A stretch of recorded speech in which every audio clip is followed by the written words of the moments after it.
California is looking to do the same thing. Garvin Newsom put out a video. He's kind of not with it in a sense. He's not paying attention. Yeah. Like, you dummy. Yeah.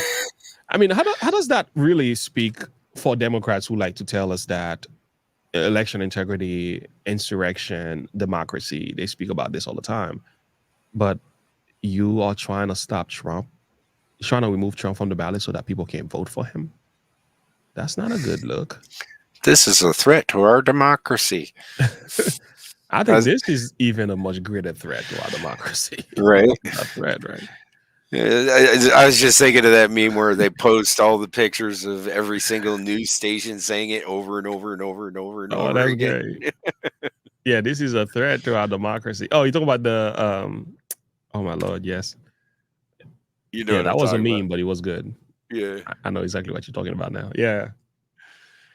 It goes to show the media is a joke. Mm-hmm. So let's listen to what Garvin Newsom had to say, and then we're going to move on to our next point here.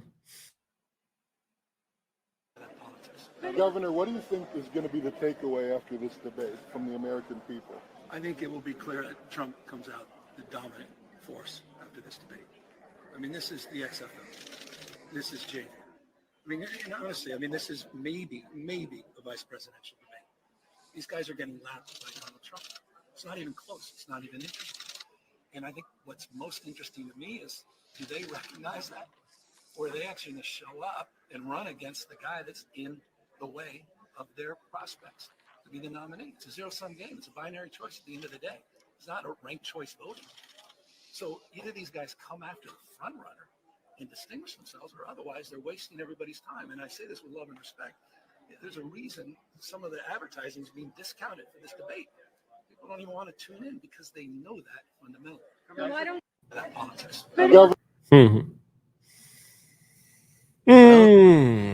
I think at least one of the candidates up there understands that he may be, bucking for vice president. Which is Vivek Ramaswamy. He doesn't come out and say that, but you could tell he knows not to go after Trump. Exactly. In nature, he kind of tells you that. Like, everybody else is attacking Trump. He's like, not me. he knows where his bread's buttered. Trump is a threat, but in California, we defeat candidates at the poll. Everything else is political distraction. Okay, I get the message. I don't think this man realized how corrupt the political party from the left, the Democrats, have been when it comes to the election. I don't think he realizes how bad of a thing it is. No.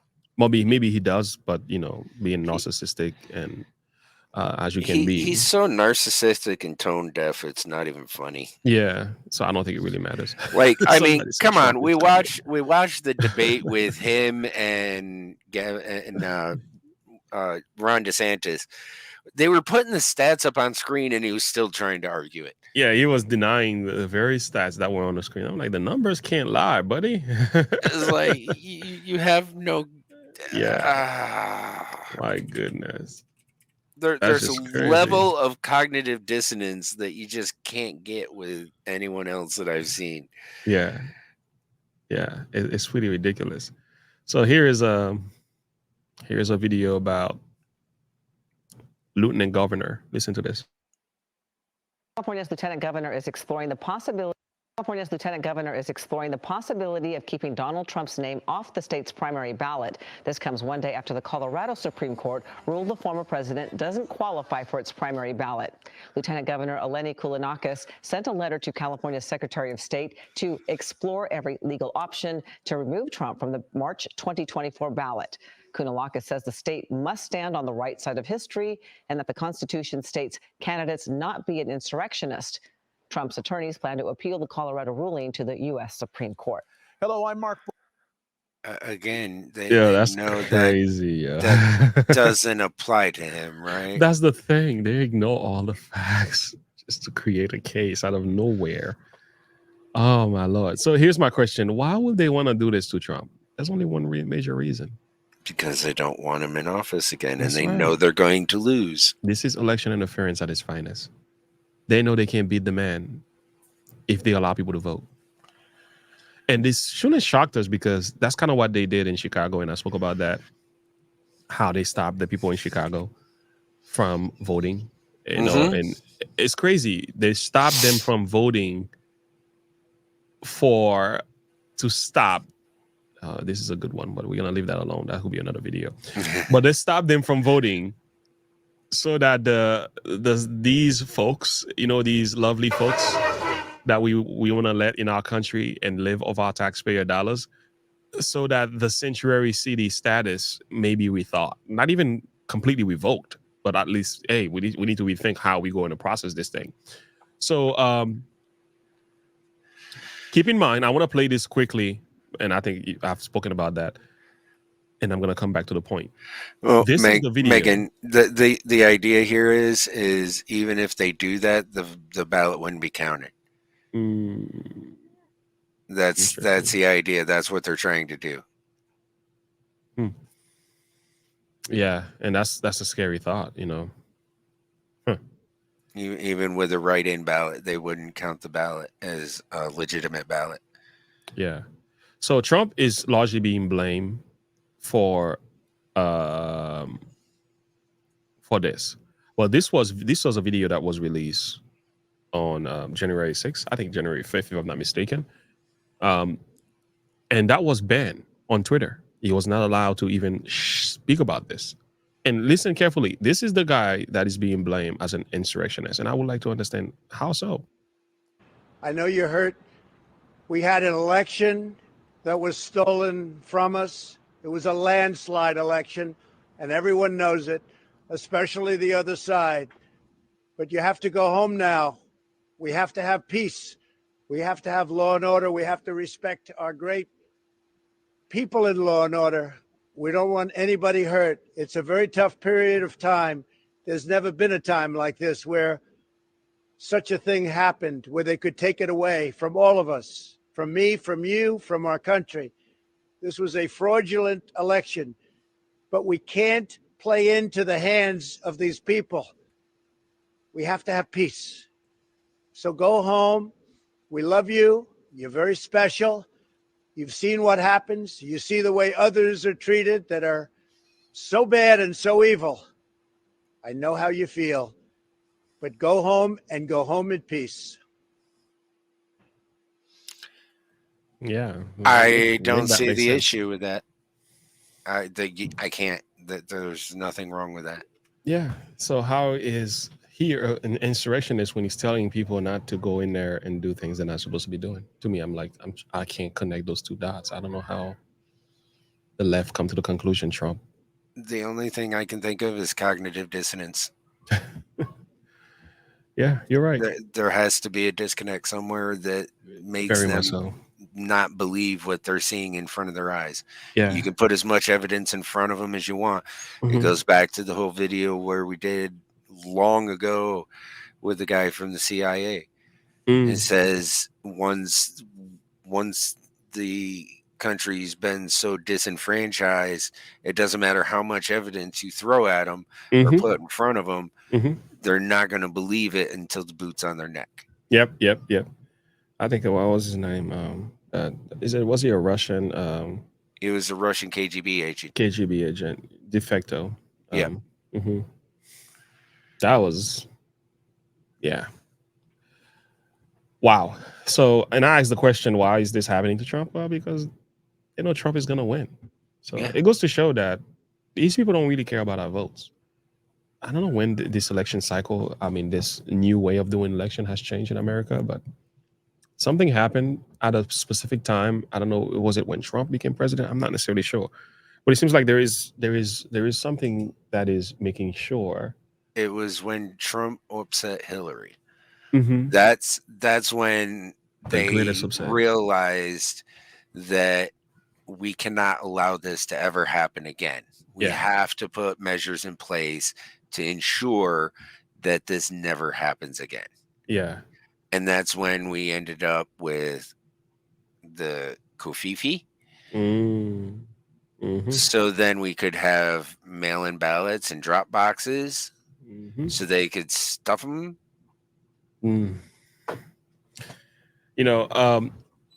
Have you heard about Mike Benz? He's a big shot, but he talks about how social media has been taken over by the government simply to stop Trump from winning again. I'd say most of them except for X. Yeah, well, for now. But they've made sure, and one of the reasons why they did it is because they realize if people can, if the left, not the left-wing media, the independent media can keep talking, people like you and I, you know, Officer Tatum and all these people, right, that are talking, as long as we are able to talk, Trump will win. And it's just one of those things that they wanted to make sure it never happens again. I'll let you listen to the first minute of it, and I did a video about this, but he explained it in like in really nice way.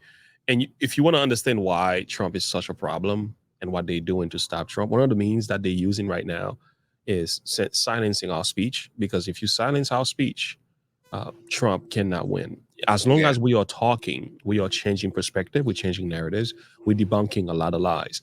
But if they can shut us down, this is how they can get to do whatever they want. Scott, we go live every Wednesday morning. Yep, every between Wednesday 10 and 11. That's right. Every Wednesday morning we are live. All right, let's go. Play this soundbite that has been, I know, played umpteen times today, but let's play it umpteen and one. If somebody's going to try to blackmail me with advertising, blackmail me with money, go yourself. Pause. But go yourself. Best response ever. Never. That was a total Chad move right there. Yeah. I'm sorry. They were not expecting that. They were not expecting that. That was so based and so awesome. That was a total mic drop moment. I've never seen another rich man with the heart to say what he just did here, because he just pretty much destroyed his credibility in the eyes of advertisers while making a stand for truth and free speech. Like, he had to make a sacrifice here. This is a sacrifice he just made. And I think depends on the advertisers. It depends on the advertisers. It may be there's driven advertisers. Yeah, I was gonna say there's a lot of advertisers that would definitely stand behind him with that type of messaging. Which I've also heard that many of them have. Like there's like one of the ones I'm pretty sure would stand behind him would be Patriot Supply with like Steven Crowder. Yes, they stand behind him, and he's just as based. You know, so I mean, like My Patriot Supply, top-notch company. Yeah, shout out to them if they want to sponsor us. Well, you know, hi, give them a shout out. But like, I mean, this is just like I saw that and I was like, yes, finally. Yeah. Finally. But if you think about it, these advertisers that are woke driven, media matters driven motives. But the thing is, they don't realize is he comes from South Africa. I know. Okay. And in South Africa, you don't have the privilege of free speech. No, you don't. There, you try to speak your mind, you may end up getting your tongue cut out. Yeah. And that's the thing. When you think what these advertisers are doing, it's kind of like you're supposed to be selling a product, but instead you start selling ideas and political views. And you starting to agendas. An agenda. It's like you're starting to like lift up gays and lesbians and LGBT and black and white. It's like that is not your business. Like, your business is about that product you want to sell, and you want people to see what that product is. Or you're like, oh no, I can't put that product on your platform if you are talking about certain things I don't like. Does it matter? You're an advertiser. You're supposed to be selling products. Go sell your products. Like, who cares? But no. Peddle your wares and be done with it. Yeah, they're using their money and influence to tell people what kind of speech should be on their platform. Get it? This is my channel. And you trying to boycott me for having a thought. And by the way, guys, I just got to complain about this. We've been demonetized for about 2-something months now, completely from YouTube, and we don't even know why. And that's why I say, if you support the channel by any means, we appreciate that. Those thumbs up really matters. And those of you who are standing with us on Rumble and also on Patreon, this is one of the ways to kind of like help us out here. But YouTube, we got demonetized. We feeling the pinch of what this does, and it's a scary thing because you kind of like, what? You're an advertiser, and now you coming on my platform, on my channel, and you telling me what kind of thoughts and speech I should have on here, or else you won't put your ad on there. Like, it's a privilege for you to even use my platform, my channel, to put your ad. Like, I'm not the one begging here. You're the one who should be begging me. Like, but anyway, it's kind of ridiculous. It's sickening too, to say the least. Okay. Oh, Angie, yes, you found me to Tom McDonald. Oh yeah, now we goes way back, Angie. We go way back then. So yeah, Darth Vader just put a link to the Patreon there as well. So let's listen to the rest of this, and I want to end it because he's gonna get to the point why Donald Trump, and I'm still trying to get to the point where Donald Trump is such an issue, why Donald Trump has to be stopped, but it's all happening online because of free speech, and you're gonna see how he links it together. Watch this. Is that clear? I hope it is. Hey, Bob. If you're in the audience. A little hey to Bob Iger, the CEO of Disney. If you're in the audience, it was, I mean, talk about, sorry for this fans won't talk about balls, talk about cojones. I don't care if you define that as tasteful. It's what it was. So why? Elon also said, if you boycott, you're going to kill my company. But go ahead and bring it on. What is he trying to achieve right now? Well, the company is stuck between a rock and a hard place when it comes to having to deal with the weaponized economics of sort of political boycott campaigns versus the principle of free speech. And this has been something that has been the Achilles heel of protection of freedom of speech online for at least 6 or 7 years now. This there's a long history of ad boycotts being used to change the terms of service policies of speech platforms to kill populist political sentiment or citizen opposition to government initiatives. So, some of this goes back to, as soon as Trump was elected in 2016, very quickly after that, actually immediately after that, in January 2017, this is 2 weeks before Trump was actually inaugurated. So he had won, but he had not yet been sworn into office. David Brock, who's the head of Media Matters, founder of it, he organized about 120 tech titans and investors affiliated with the DNC to come up with a plan to force social media companies to censor, at the time, it was just pro-Trump voices online, because David Brock, he's got this long history as a political hitman in Washington. He started off as a conservative sort of, hitman operative, and then he migrated over to the Hillary Clinton side. And they did an autopsy of the 2016 election about why they lost. And they said, how did we lose this? Trump didn't get a single newspaper mainstream media endorsement. The media coverage was 95-5 against him. Even Fox News, which is the typical Republican home base, was highly torn. It didn't have laudatory coverage of him. How did we lose to this guy? And David Brock did this assessment because he had run a super PAC trying to artificially inflate Hillary Clinton's popularity online, only to find it got crushed by just organic sentiment, often even from anonymous accounts online. And the assessment was this was an internet election, and we lost because of free speech on the internet. And if we're ever going to win elections again, we need to control populist impulses online. Yeah, that's where I wanted to get to. Did you get that? Mm-hmm. Populist impulses online, these different accounts online that are talking, which is the alternative media. That's what he's making reference to.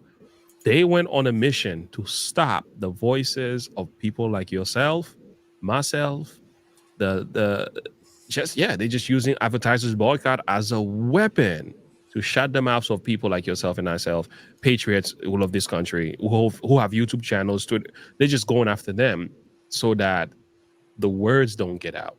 If the words don't get out, if people are not hearing the rest of the story, they want them to sit down and listen to the media, to MSNBC, CNNs, the same brainwashing deceptions and lies. They want you to keep listening to them Because when we come in there, we're not just saying, "Oh, Fox News is perfect," or CNN is good. We're saying, "Hey, man, here is the real story," because we cannot give you the facts for what it is, and we give you our thoughts, and we get out. That is more palatable. Most people will rather hear that than sitting down and being brainwashed by what the rest of the mainstream media has been doing to them. So I think, and they realize it's voices like this that are causing Trump to win. We need to stop this from happening. And I'm like, yo, that is crazy. And I feel the pinch. I'm telling you, it's crazy. So that's the point. And I think this is where they left. And I don't know if you have any other thoughts you want to add. Let me know. No, I mean, the guy's spot on with he's spot everything on. he's saying and doing. I mean, like, he's definitely playing, like, 3D chess while everybody else is playing checkers. Yeah, he's way above him. He's got a presentation, Darth Vader. I think he might be good to do a live stream on that. He took a piece of article and he breaks it down. Like, it breaks it down for you. And it shows you the level. The propaganda is so bad. Like, every single word in the article is propaganda. And it shows you how it is worded and how it is actually really saying. I was like, oh my Lord, this is bad. Like, it's so bad. You can do that with just about any article these days. Yeah, just about, because it's so bad. And I'm like, oh my goodness, this is sickening. So. But here is where I think the left has gone completely wrong. They think they can pick and choose who wins, who loses, and so on, and as if the power is in their hands alone. And I think they made a huge mistake right here. Here is my verse. Let me get my verse for you. Okay, here is my verse. Here's my verse. Go to verse 21 of Daniel chapter 2, and it reads, God changes the times and the seasons. He removes kings and he sets up kings. He gives wisdom unto the wise and knowledge to them that know understanding. I said, praise the Lord. So glad. I'm so glad this is not left to men. This is left to the Lord. Even though I may disagree with what's going on, I may complain, I may not like certain things, ultimately, God removes kings. God set up kings.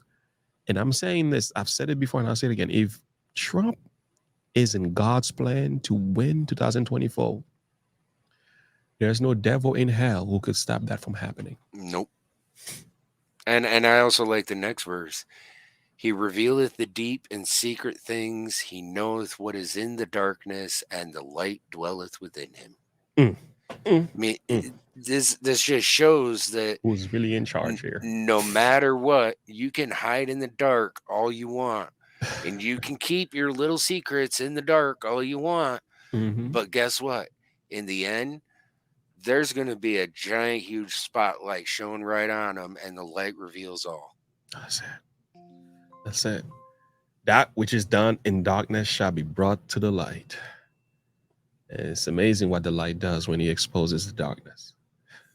So